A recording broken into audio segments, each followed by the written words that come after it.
چار موتیں در پے اسلامیان دیر میر، سود خوارو والیو ملاو خرقہ باز پیر، اس جہاں کو دیکھ تیری شان کے شایاں ہے کیا، تیرے دامن پر جو ہے اس داغ کا درما ہے کیا۔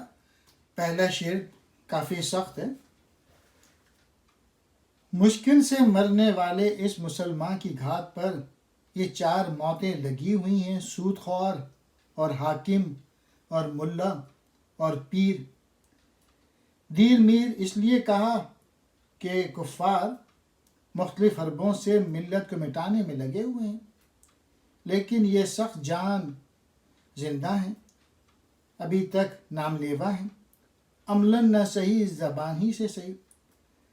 پھر اقبال نے ملاؤں پہ کڑی تنقید کی کہ ملا نے انہیں فرقہ بندی میں ڈال دیا، اور جو پیر تھے وہ انہیں ترک دنیا کی طرف لا رہے ہیں، جو رہبانیت ہے جو کہ مذہب کے خلاف ہے، اور پیر بھی کسی بہانے مریدوں کو لوٹتا ہے۔ پھر آخری شعر میں کہتے ہیں، اس قسم کا جہاں اللہ تعالیٰ تیری شان کے لائق نہیں، یہ پانی اور مٹی کا جہاں، مادی دنیا، تیرے دامن پر ایک داغ ہے۔ یعنی اس دنیا میں مسلمان اپنی تباہی کی وجہ سے صرف نام کے مسلمان رہ گئے، اور ان کی وجہ یہ چار لوگ ہیں جو کہ بتا دیے ہیں۔